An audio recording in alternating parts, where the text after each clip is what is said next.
Hey, what's up, y'all? It is your girl Ashley, and I am back with another episode of the Hood Hippy podcast, episode 2 to be exact. And I was listening to my last episode, and I gave this like synopsis in the beginning about what I was going to talk about, and I did not talk about most of that stuff. I just started rambling on, but it's cool. Um, I'm sure I'm gonna get to everybody. Any questions people have or anything that I wanted to answer, I'll get to it in due time, in divine timing. So one of the things that I was supposed to talk about was like the hood hippie and like where that came from. And it actually just came from, I felt like when I was a kid, I was always thinking differently than the people that were around me. And I was interested in different stuff, and I didn't see anyone doing those things. So to me, they were like, I just deemed it hippie stuff. Like, you know how people say hippy dippy shit? That's where like I was coming from. And I remember like having a crystal as a kid. It was a blue celestite crystal. I have no idea where it came from. I have no idea where it went. And I remember I bought another one a couple years ago and it actually came up missing. So clearly I didn't need it anymore. So that's where the hood hippie came from, and I have like this emotional connection to the name. I think because whenever people will get to know me, and then I would say that to them, like that's how I refer to myself sometimes, or how I would describe myself. They would be like, "Oh yeah, that makes so much sense," right?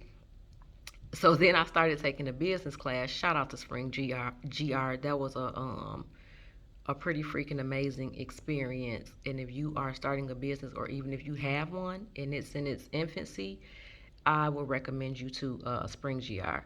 So my business coach was like, "What's up with the name? Like I never asked you where the name the Hood Hippie came from." He's like, "And you might want to ask people what hippie means to them because it can carry these negative connotations, right?" So I started like asking people, and some people said, "Oh, like the peace sign, the VW, the peace van, headbands like bandanas, Woodstock, all these things." And then, right, I had one friend. She's like, "Yeah, it remind me of taking acid," and I'm like, "I might need to change the name." But then I was like, "Whatever, it's okay. It's gonna be what I make it."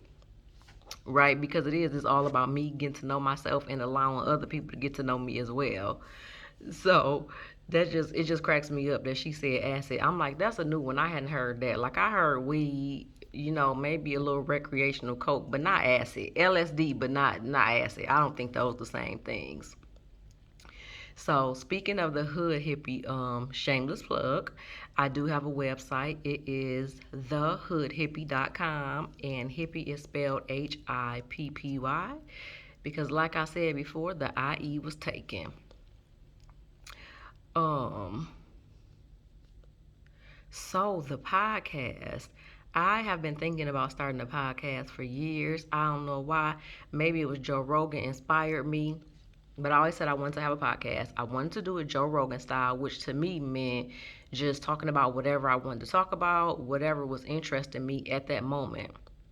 And I would come across all these topics and I would be like, "Oh, this is so amazing. This is so interesting." For example, I love neuroscience. Like I love to study neuroscience, and I watched a lot of TED Talks about it. I actually went to like this neuroscience webinar because it's super interesting and it's talking about like the way our brains can change because prior to times recently they thought that you were just stuck the way you are, and they're discovering that that's not true. So when I learned that stuff about neuroscience and how the brain is working, it makes me understand myself more because for whatever reason I need things explained to me in an academic way for them to make sense sometimes, if that makes sense. Like I can be very I can lean toward my left brain a lot, and so just learning those things from a scientific perspective has really helped me understand myself and to change some of my habits. So like learning those things about neuroscience and the way the brain can change, I'm like so excited and I'm like, dude, these are some things that people should know. So one of my goals is to actually like do videos and start just like throwing out like little tidbits of information that I think would be helpful to people because that's one of the things that it won't be in your face. It's information that you have to seek out And a lot of us are so busy dealing with our lives that we don't have the time to seek out just, random information, even if it is helpful. It's just not on your mind because it wasn't on my mind before. I just happened to see something and it piqued my interest, and now I'm just in it. And so I'm always searching for more information. And I'm like, the dope part about that is I could be a vessel, with this podcast and share that information. And it's also fulfilling for me because I enjoy talking about it. And talking about it is the perfect way for me to learn about the information and to retain the information and, become more confident in communicating and teaching others about the information, about the things that I learn.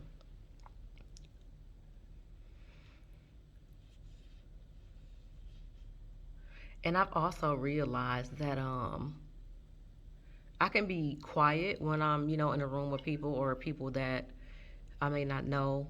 It's funny that people think I'm quiet and then they meet me and they're like, "You're not at all." I just have to get to a point where like I'm comfortable in people's energy. And if I don't like it, like your energy or something off with it, I'm not gonna come out of my shell, and that's what it is. So, but I've realized like going through therapy, just talking in general is therapeutic. Like I remember there's times where I may be upset about something and I'll call someone close to me just to talk to them. And I never speak about what's bothering me. It's just the talking that's like getting my mind off of it. So talking about like my thoughts, things that I like, enjoy, things that I think other people would benefit from is has become another form of therapy for me. And this podcast is going to be a huge part of that. And y'all, I think I kind of like the camera, and I think the camera kind of likes me.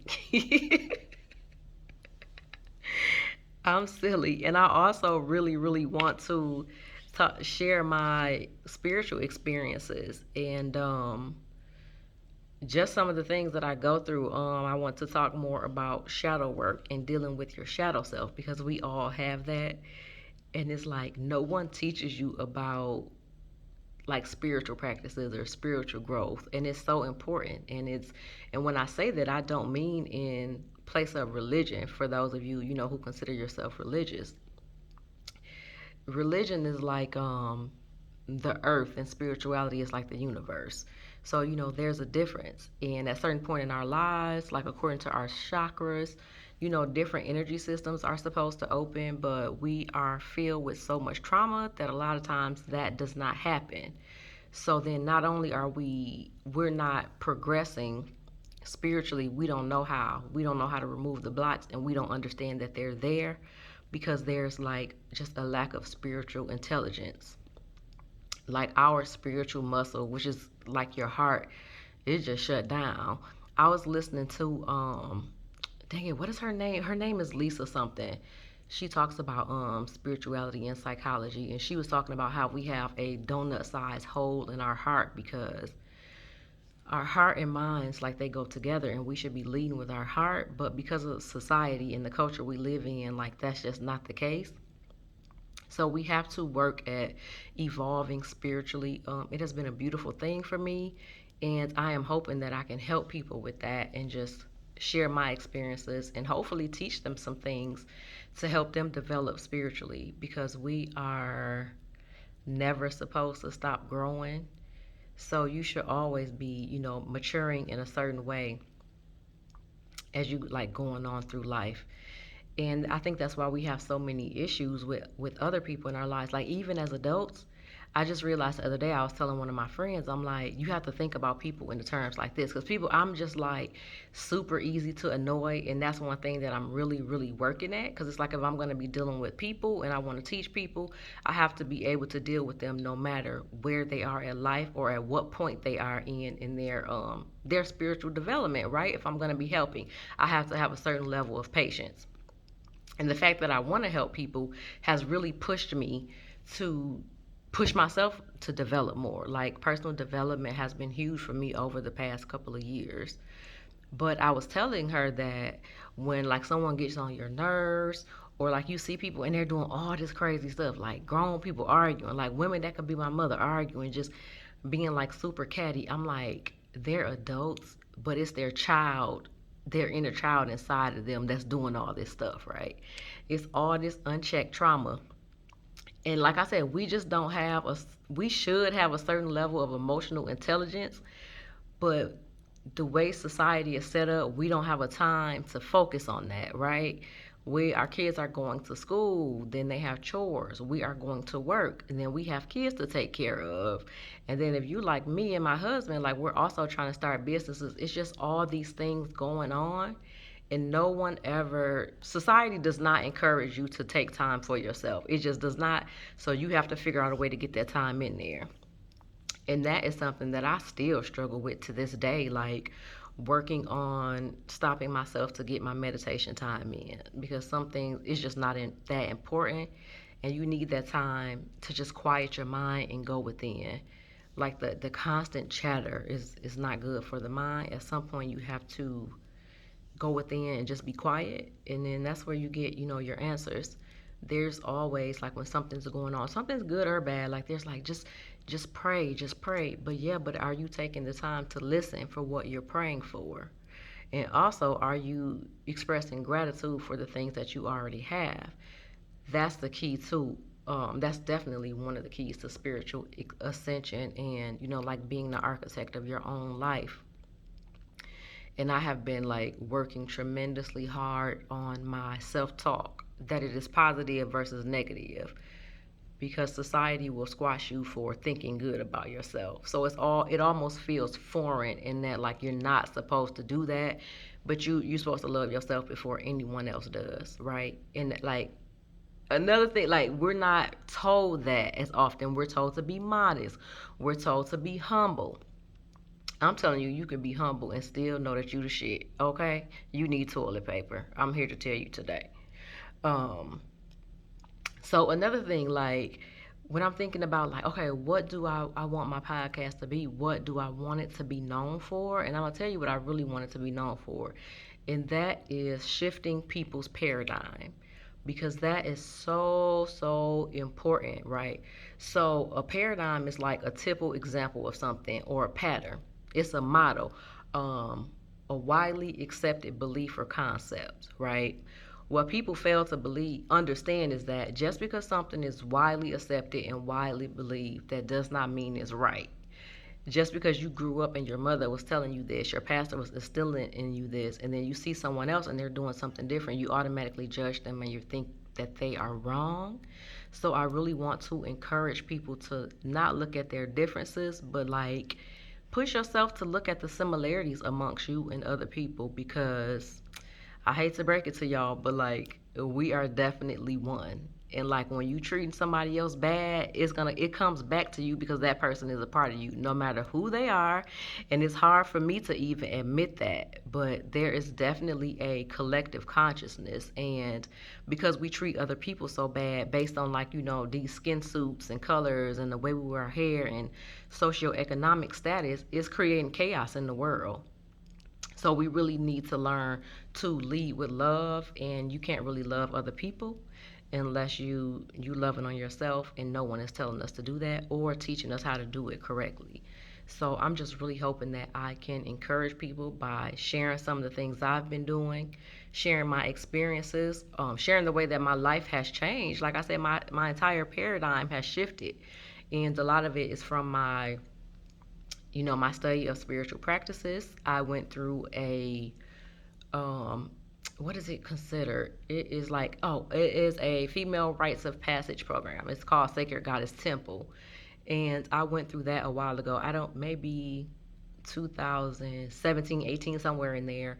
And then I also did the mastery program that was like 2 years in length. And then I've co-taught a couple of sessions of that. And so that was tremendously helpful, because we need to start looking at ourselves as, in a more of a holistic way than like treating the parts. Like, we go to the doctor to treat like physical ailments and all that, but what are you doing for your spiritual and mental health? And so I want to encourage people to really look at that and to take care of the whole self, and to make it a regular thing, because you will start just like really blossoming.